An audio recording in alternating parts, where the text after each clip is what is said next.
Isabelle, malvoyante, vient de franchir les étapes qui lui permettent de lancer à Noël sa première collection d'accessoires de luxe pour chiens. Son ange gardien s'appelle Mathieu. Ensemble, ils ont mis la petite entreprise à flot. À partir du moment où il y a déjà quelqu'un d'autre qui a envie de le porter et qui y croit, le projet il est déjà plus concret. Trouver des capitaux, faire fabriquer les premiers modèles, démarcher les boutiques, Mathieu a suivi Isabelle en 2016 sur son temps de travail. Cette année, il veille surtout sur son moral. J'ai vraiment envie qu'elle réussisse et de voir l'aboutissement de son projet. Donc ça me plaît de continuer pour être, entre guillemets, sûr et aux premières loges quand ça va marcher. La rencontre d'Isabelle et Mathieu a été possible grâce au cabinet d'audit PwC qui a agi dans 2 directions, sensibilisation de ses salariés au handicap et création d'une fondation. Le but de ce mécénat de compétences, c'est de mettre aussi ensemble 2 mondes différents. Et l'idée, nous, c'est de faire en sorte que de plus en plus de nos collaborateurs bénéficient de ce programme et aident d'autres travailleurs handicapés. On tourne le temps que le shaker refroidisse. Baptiste est sur le point de réaliser son rêve. Depuis 4 ans, il propose aux entreprises d'animer des sessions au cours desquelles les participants apprennent à faire des cocktails originaux. Cette année a vraiment été celle du décollage.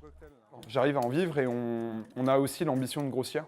Colada n'existerait probablement pas, ou du moins pas dans cette version-là, dans cette version qui me plaît, si j'avais pas découvert Lupti par hasard en fait. J'ai été au contact de gens merveilleux, une sorte de seconde famille, quoi. Je l'ai vu progresser, je l'ai vu aussi vraiment se discipliner et j'ai vu aussi beaucoup sa motivation.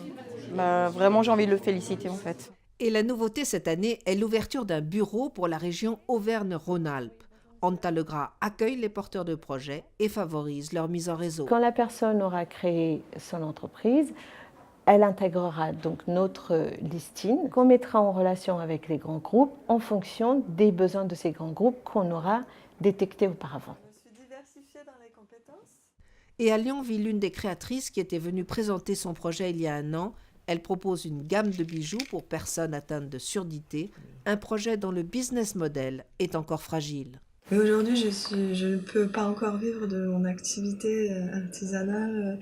Je prends un emploi qui correspond quand même à mes compétences. Depuis 9 ans, HAP accompagne chaque année une 60aine d'entrepreneurs dans le développement de leur business. Il s'agit maintenant d'élargir les champs d'intervention.